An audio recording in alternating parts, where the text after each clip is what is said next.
In 2017, the U.S. government released tens of thousands of previously classified documents related to the assassination of President John F. Kennedy. Among the standard evidence was a 7-page CIA memo from 1973, a summary of operations that had pushed beyond the agency's legal charter. The document detailed the specific activities of former CIA Director John McCone, a man who navigated the highest levels of both American intelligence and his own Catholic faith. The memo noted that McCone's dealings with Pope John XXIII and Pope Paul VI were of such a nature that they would and could raise eyebrows. These files reveal an operational partnership between the spiritual leadership of the Catholic Church and the Director of American Intelligence. To understand why a spy chief was negotiating with the Vatican, we have to look inside the Archivio Apostolico Vaticano, a high-security repository for the Church's modern geopolitical records. While the archive contains centuries of history, researchers are strictly barred from accessing any documents dated after the papacy of Pius XII, which ended in October 1958. This restriction leaves the most active years of the Cold War alliance between the U.S. and the Vatican locked away from public scrutiny. The alliance began in 1936, when Eugenio Pacelli, the Vatican Secretary of State, traveled to the United States on a high-level diplomatic tour. During that trip, Pacelli visited President Franklin D. Roosevelt at his private home in Hyde Park for a 2-hour private lunch. Roosevelt wanted the Vatican to silence an influential anti-government priest, Father Charles Coughlin. In return, the president offered to restore official diplomatic representation to the Holy See for the first time in 60 years. In 1939, Roosevelt fulfilled his part of the deal by appointing financier Myron C. Taylor as his personal envoy to the Pope. This appointment provided the physical and legal infrastructure for a direct intelligence pipeline between Rome and Washington. As the Second World War engulfed Europe, the United States found its traditional intelligence sources cut off by the Axis powers. This chart illustrates how the Church filled that void. Parish priests in occupied towns gathered facts locally, reporting them up the chain to regional bishops. Those bishops then consolidated the data and sent it directly to the Vatican, creating a central clearinghouse for information. American Bishop Joseph P. Hurley worked from inside the Vatican to ensure this flow of information reached the U.S. State Department. This system allowed the Vatican to collect data from thousands of local villages and channel it directly to American planners in Washington. Following the war, the U.S. and the Vatican redirected this network toward a new common enemy: global communism. The newly created CIA began using church channels to distribute funding to anti-communist clergy and political organizers throughout Europe. This same clandestine infrastructure was also utilized by certain factions within the church to establish what became known as the rat lines. As this map details, the rat lines were used to move high-value assets and former Nazi officials out of Europe, bypassing military checkpoints to reach safe havens across the Atlantic. The partnership was built on a trade.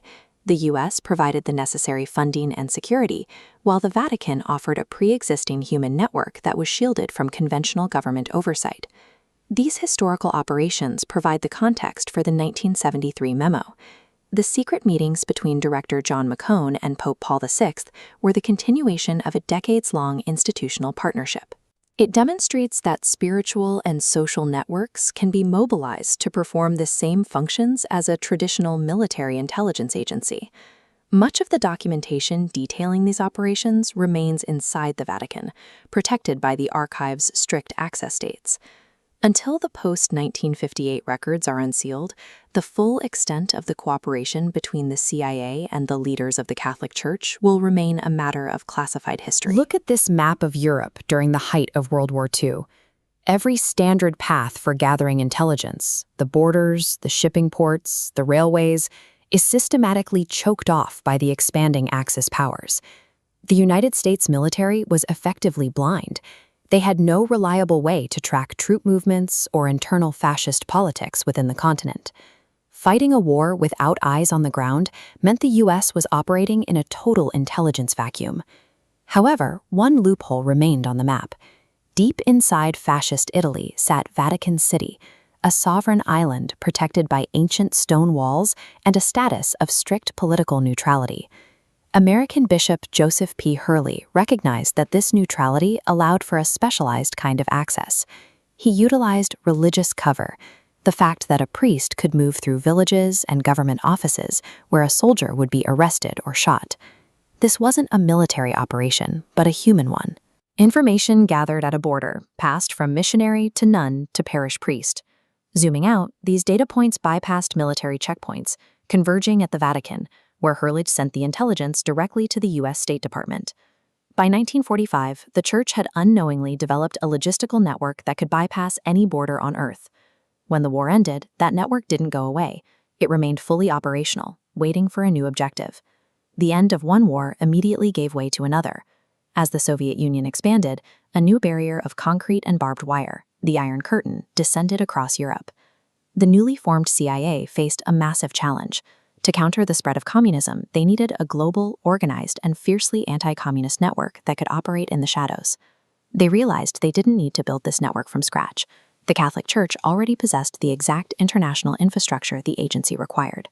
Millions of dollars in black-budget CIA funds began flowing into religious channels.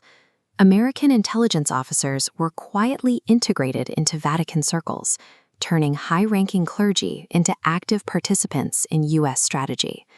Through this financial merger, the Church's global presence was effectively converted into a covert American asset. But the same system that smuggled information out of Europe could just as easily be used to smuggle people out. Factions within the CIA and the Vatican took this intelligence machine and threw it into reverse. This reversal was known by its dark code name, the rat lines. Look at these previous communication lines. Instead of pulling data out, these routes were repurposed to move physical cargo. That cargo consisted of high-ranking Nazi war criminals. The rat lines funneled them out of Germany, through the Vatican, to safe havens in South America. In the effort to secure every possible advantage against the Soviets, the United States used its secret network to protect the very men they had spent years trying to bring to justice. This operation established a lasting precedent. The U.S. intelligence apparatus had built a permanent infrastructure for bypassing international law, proving that it would utilize any asset, no matter how compromised, to achieve its goals. But intelligence history clearly shows that tools created for forward operations eventually migrate back home. You simply cannot maintain a massive, secret, unaccountable network of smugglers and spies without the consequences reaching your own shores. The exact same men and the exact same untraceable routes used to hide war criminals remained completely active for decades, operating outside the view of the American public or its laws. Internal records from 1973 indicate that the personnel who managed these Vatican-linked operations did not disappear. They appear in the periphery of domestic files, their names linked to specialized wet work teams authorized at the highest levels of government.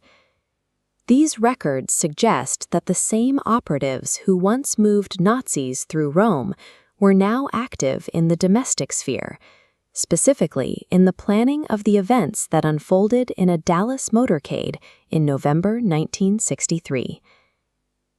What happens to a nation when the deals it makes in the shadows finally step into the light? In the fall of 1963, the violence of American politics spilled out onto a Texas street.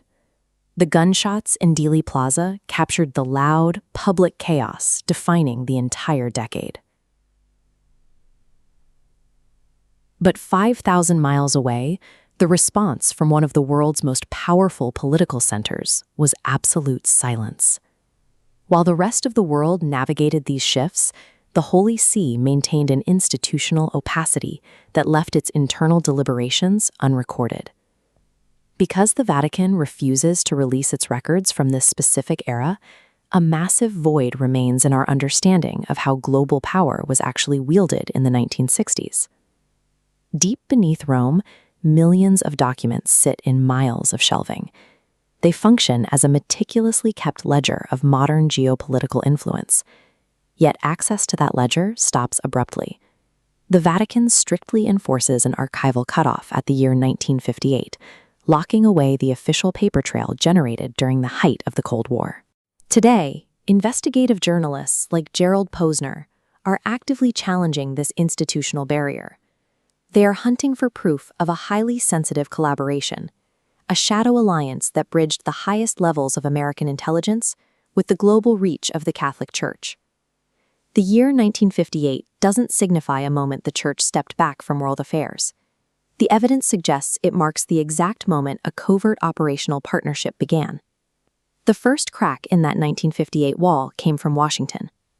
A leaked 1973 CIA memo briefly surfaced, explicitly referencing off-the-books dealings with the Holy See. The name attached to those dealings was John McCone, the Director of Central Intelligence. Throughout the early 1960s, McCone directed the entirety of the American espionage apparatus, guiding covert strategies through the Cuban Missile Crisis and the escalation in Vietnam. But McCone held a secondary allegiance. He was a member of the Knights of Malta, an ancient Catholic order. Placing a Knight of Malta at the head of the CIA created a significant operational overlap, where a religious loyalty to Rome coexisted with the command of the United States intelligence community.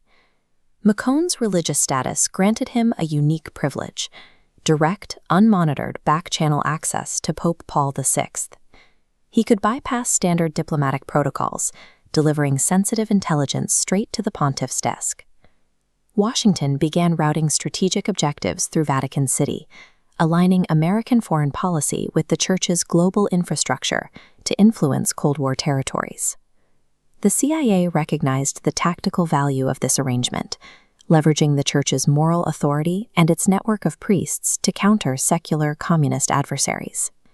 For these specific operations, the distinction between a secular intelligence objective and a religious mission was no longer clearly defined. These boxes function as a direct blueprint for 20th century global dominance, recording the precise mechanics of secular power. Accepting the reality of this U.S. Vatican backchannel forces us to reevaluate how the Cold War was actually fought. The conflict was steered by a hidden religious alliance. This raises a serious question about why the post-1958 files remain locked away today. The men who ordered the cutoff are long gone, yet the institution protects their paper trail. The documents behind that door likely expose the compromises made by modern democracies, holding the receipts of backroom deals and regime changes endorsed by global moral authorities. Ultimately, the greatest secret kept in Rome is a mirror. It forces us to confront the true nature of the alliances we strike and the dark cost of maintaining power.